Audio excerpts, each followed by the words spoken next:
I'm reading from EVERNIGHT by Ross Mackenzie, and the next chapter is A Knife in the Back, chapter 23. Lara jerked awake, sitting up in bed, gasping, panting from the terrible nightmare she'd just had of darkening skies and tattooed monsters.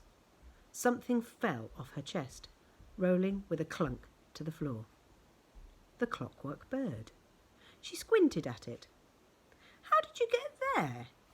She tried to remember, but everything was hazy and dreamlike.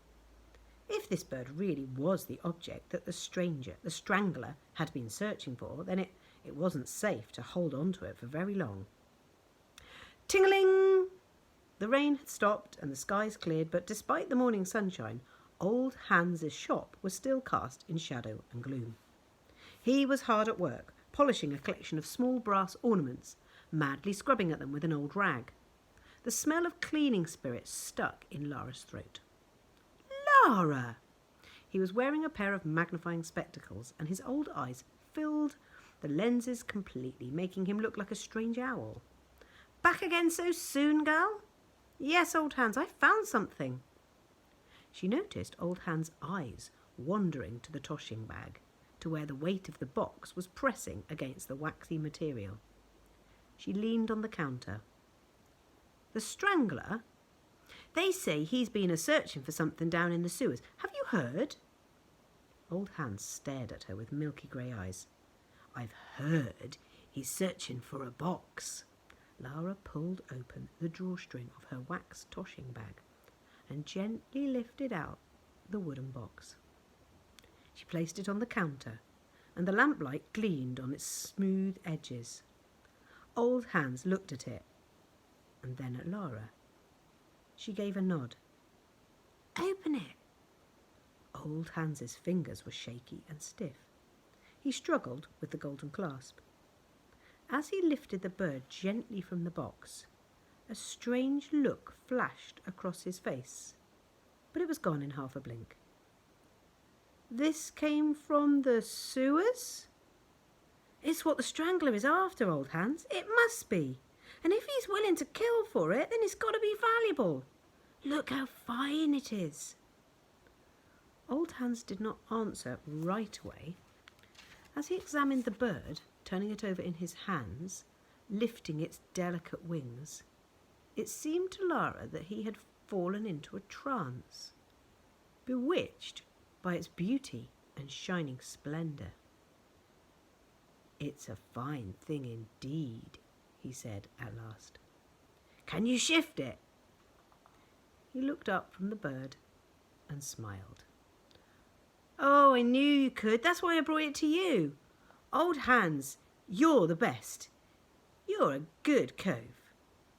I appreciate that, Lara. I appreciate it very much. Does anybody else know about this? Nope, just you.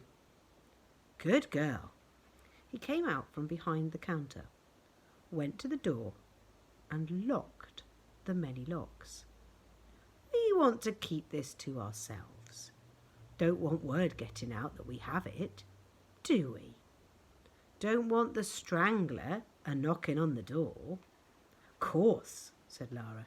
She stared at him. His fingers were all twitchy, and he didn't seem to know what to do with himself. You all right? Oh, dandy, Lara. Just dandy. Here, what say me and you head to the back, out of sight, eh? I'll make a nice cup of tea and we'll decide what to do next. He placed the bird back in its box and held it under his arm. Then he opened the hatch on the counter, let Lara through and guided her to the back of the shop. You got a buyer in mind? She asked, her thoughts bursting with golden coins. Oh, I think I know someone who'll be very interested. And if he is, well, let's just say there'll be no more mucking about in the sewers for you, my girl. Ever again. You know, said Lara, I reckon I will still go down there from time to time. It's too much a part of me to stop forever. Like you collecting things, I suppose. Old Hans opened a door to a small square room so crammed with jumbled stock and boxes that there was barely any space to stand. "That's right, in here. Ladies first. Ah, ha. There's a desk near the back. You sit there and I'll go make us a nice cuppa." The door closed with a bang. Lara spun around. "Old Hans?" A key rattled on the other side of the door. Lara tried to open it, but it was locked. "Old Hans, is this a joke? Let me out." She was banging on the door now, a horrible feeling of dread creeping over her. "I'm warning you. You let me out of here right this hanging minute." There was nothing on the other side of the door but silence. Lara stopped struggling and turned around and leaned her back on the door. She put her face in her hands and shook her head, anger and confusion ripping her thoughts all to pieces. He wouldn't do this, would he? Wouldn't steal from me. Well, how can I be so sure? That bird is probably worth a fortune, and oh, how could I have been so soft-headed? Whatever old Hans was up to, it was unexpected and frightening, and on top of everything else that had happened in the last few days, it was almost enough to break her. But no, she reached for the locket around her neck.